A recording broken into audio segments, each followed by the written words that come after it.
ప్రయోజనాల కోసం ఏ రకంగా కొట్లాడుతున్నారో ఆధారాలతో సహా మనందరికీ వివరించారు. దీనికి సంబంధించినటువంటి వివరాలని పూర్తి స్థాయిలో కిందకు తీసుకొని వెళ్లాల్సిన బాధ్యత మనందరిపైన ఉంది. ఇక్కడ 3 అంశాలు ప్రధానంగా చర్చలోకి వచ్చినాయి.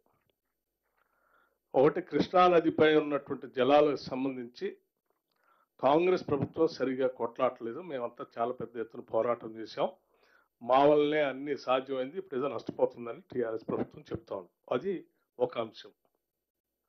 రెండో అంశం, గోదావరి నదీ జలాల్లోంచి బనకచెర్ల నుంచి ఆంధ్రప్రదేశ్ ప్రభుత్వం చంద్రబాబు నాయుడు గారి నాయకత్వంలో మనకి ప్రయోజనాలను నష్టపరిచే విధంగా ఆయన ప్రయత్నం చేస్తున్నాడు. మన ప్రభుత్వం ఏదో దాని గురించి మాట్లాడలేదు అని రెండో అంశం. ఇక మూడో అంశం, లేనిపోని అబద్ధాలన్నింటినీ కూడా మసిపూసి మారేడుకాయ చూసి చాలా అగ్రెసివ్గా అన్ని తప్పుల్ని రోజు గోబెల్స్ ప్రచారం చేస్తూ టీఆర్ఎస్ నాయకత్వం మాట్లాడుతూ ఉంది. నాకున్నటువంటి కొద్ది సమాచారంతో, ఉత్తమ్ కుమార్ రెడ్డి గారు ఇచ్చిన ప్రజెంటేషన్తో, గతంలో తీసుకున్న సమాచారంతో పాటు కృష్ణా నదీ జలాలపైన ఎస్ క్యాచ్మెంట్ ఏరియా తక్కువ ఉన్నప్పటికి కూడా బచావత్ ట్రిబ్యునల్ వేసినప్పుడు అప్పటి వరకు ఉన్నటువంటి ఉమ్మడి రాష్ట్రంలో ఉన్న ప్రాజెక్టులన్నిటికీ కూడా నీటి కేటాయింపులు ఇవ్వాలనేటువంటి ఆలోచనతో మనకి మిగతా రాష్ట్రాల క్యాచ్మెంట్ ఏరియా కంటే కూడా తక్కువ ఉంటే కూడా కొద్దిగా ఎక్కువ కేటాయించారు. దీనికి కారణం ఏంటంటే, ఆల్రెడీ ప్రాజెక్టులు కట్టుకొని ఉంటే, ఇరిగేషన్ ఏరియా నడుస్తూ ఉంటే ట్రిబ్యునల్స్ కంపల్సరీ ఆ వాటర్ అలాట్మెంట్ చేయాలి. దాంట్లో భాగంగానే మనకు కొన్ని కేటాయించారు. ఆయన ఆ బచావ్ ట్రిబ్యునల్ ఇచ్చినటువంటి జడ్జిమెంట్ పైన సరే ఎవరో ఓ పెద్ద మనిషి సుప్రీంకోర్టు పోవటం వల్ల అది ఆగిపోయింది. మధ్యలో ఆ తర్వాత బ్రజేష్ కుమార్ ట్రిబ్యునల్ వచ్చింది. ఈ మధ్యలో 2004లో ఈ ట్రాన్సిట్ పీరియడ్లో కృష్ణానది పైన ఇంకా త్వరితగతిన కొన్ని ప్రాజెక్టులు టేకప్ చేసి కంప్లీట్ చేస్తే రేపొద్దున మళ్ళీ బ్రజేష్ కుమార్ వచ్చినప్పుడు ఆ వాటికి వాటర్ అలాట్మెంట్ కూడా సీరియస్గా ఉంటుంది. క్యాచ్మెంట్ ఏరియా కంటే కూడా ఈ ప్రాజెక్టులు ఆన్గోయింగ్ ఉంటాయి కాబట్టి ఇటు కంపల్సరీ ఇవ్వాల్సినటువంటి పరిస్థితి వస్తుందనేటువంటి ఆలోచనతో ఆనాటి ఉమ్మడి రాష్ట్రంలో కాంగ్రెస్ ప్రభుత్వం సీరియస్గా అన్ని ప్రాజెక్టులు టేకప్ చేసింది. ఆ చేసినటువంటి ప్రాజెక్టులన్నింటినీ ఈ 10 సంవత్సరాల టీఆర్ఎస్ ప్రభుత్వం కంప్లీట్ చేసి ఉంటే ఈరోజు అసలు ప్రాబ్లం లేదు. కేవలం టీఆర్ఎస్ ప్రభుత్వం ఆ మనం స్టార్ట్ చేసిన ప్రాజెక్టులు పూర్తిగా కంప్లీట్ చేయలేదు, యూటిలైజేషన్లోకి తీసుకొని రాలేదు కాబట్టే ఈరోజు అసలు కృష్ణా జలాలపైన మనకి నీళ్ల సమస్య అని చర్చ వస్తూ ఉంది. అంటే దీని మొత్తానికి కారణం ద్రోహం జరిగిందంతా టీఆర్ఎస్ ప్రభుత్వం, వారి నాయకత్వం కంప్లీట్ చేయలేకపోవటం వల్లనే తెలంగాణ రాష్ట్రానికి చాలా పెద్ద నష్టం జరిగింది. ఆ నష్టాన్ని ఇప్పుడున్నటువంటి ప్రభుత్వం రేవంత్ రెడ్డి గారి నాయకత్వంలో ఉత్తమ్ కుమార్ రెడ్డి గారు ఇద్దరు కలిసి సీరియస్గా కేంద్రం పైన కొట్లాడుతూ ఉన్నారు నీటి కేటాయింపు కోసం. ఇది ప్రధానంగా మనం ప్రజల్లో తీసుకొని వెళ్లాల్సింది. ఇక రెండో అంశం, ఇంకో ఆయన ఏం చెప్తా ఉన్నాడంటే, సరే గోదావరిలో ఆ నీళ్ళన్నీ సరిగా మీరు బనకచెర్ల అడ్డుపోతా ఉంది, మీరు సరిగా చేయలేదని చెప్తాం. ఇప్పుడే మంత్రి గారు చెప్పినట్టు ఆనాటి తుమ్మిడిహట్టి ప్రాజెక్ట్ కానీ, ఆ తర్వాత తుపాకులగూడెం దగ్గర మొదలుపెట్టినటువంటి ప్రాజెక్ట్ కానీ, లేకపోతే ఆ కింద ఉన్నటువంటి ఇందిరాసాగర్, రాజీవ్ సాగర్ గారు, వీటన్నీ కలిపితే కూడా కేవలం ఇది 38,000 crores, అదేం 2,400-500 crores, మొత్తం కలిపితే 42,000 crores.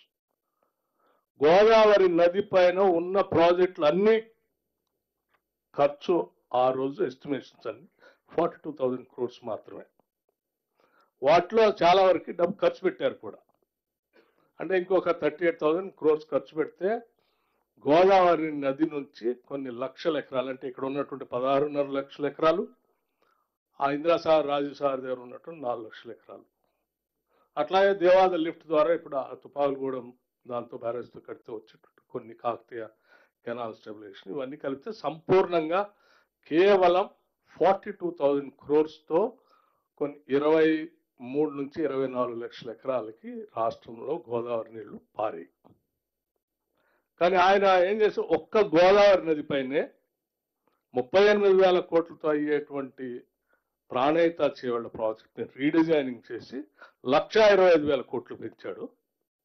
ఇందిరా సాగర్, రాజీవ్ సాగర్ని ఒక 20,000 కోట్లు పెంచాడు. అంటే ఒక్క గోదావరి పైనే 1,45,000 కోట్లకి రీడిజైన్ చేసి ఖర్చు పెట్టారు.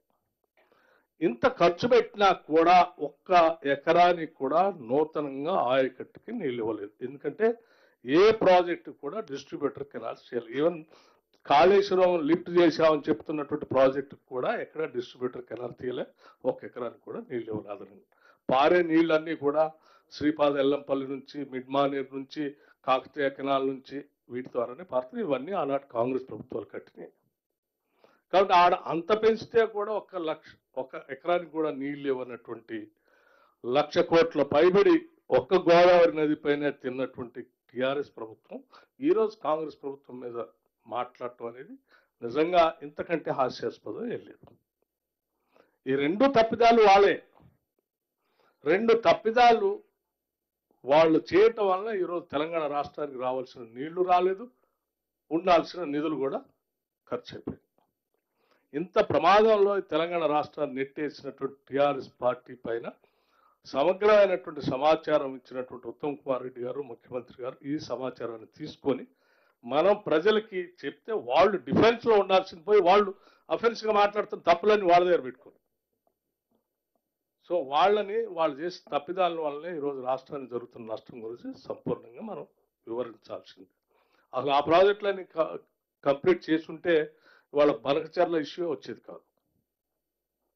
మన ప్రాజెక్టులన్నీ కంప్లీట్ అయ్యంటే ఆ బనకచర్ల వారు కూడా ఏం చెప్తున్నారు, సముద్రంలో చివరిగా ఉన్నటువంటి ప్రాజెక్టు ద్వారా మేము నీళ్లు తీసుకుంటే తెలంగాణ వాళ్ళకి నష్టం, అది సముద్రంలో వృధాకపోయాయి కదా అని చెప్తా ఉన్నారు. దానికి సంబంధించి కూడా కొంత మనం అంటే వాళ్ళకు ఒక సింపథెటిక్ గా వచ్చేటట్టుగా చెప్తా ఉన్నారు.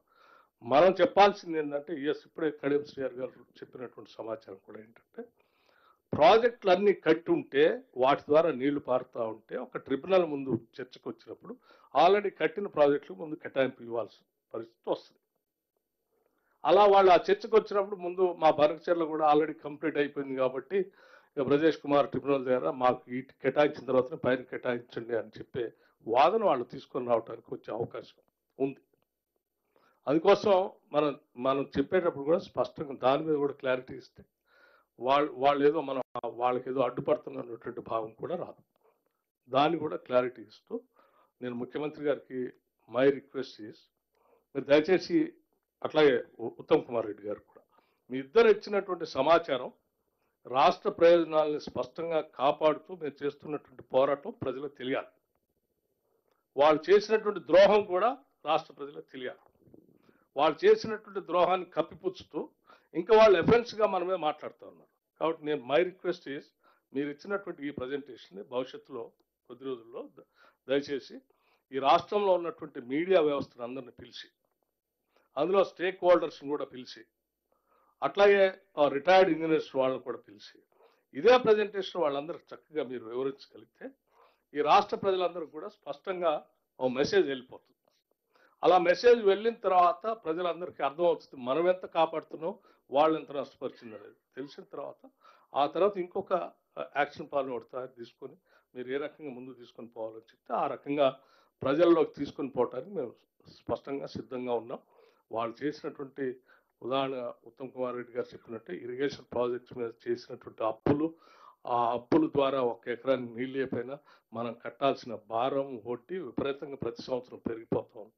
వాటికి సంబంధించిన సమాచారం కూడా తర్వాత ఇస్తామని చెప్తూ దయచేసి ముఖ్యమంత్రి గారు మై రిక్వెస్ట్ ఈస్ ప్లీజ్ ఒక అటువంటి సేమ్ ప్రజెంటేషన్ దయచేసి ఇవ్వగలిగితే డెఫినెట్గా మన వాళ్ళు రాష్ట్ర ప్రయోజనాలు కోరుకునేటువంటి సీనియర్ రిటైర్డ్ ఇంజనీర్స్ ఉన్నారు, రిపోర్టర్స్ ఉన్నారు, మేధావులు ఉన్నారు, అందరూ కూడా ఈ విషయాన్ని కింది వరకు తీసుకుని వెళ్తారని ఆ ప్రక్రియ చేపట్టవలసిందిగా విజ్ఞప్తి చేస్తూ ముగిస్తా ఉన్నాను. థ్యాంక్ యూ, ధన్యవాదాలు. ఈ పవర్ పాయింట్ సందర్భంగా గౌరవ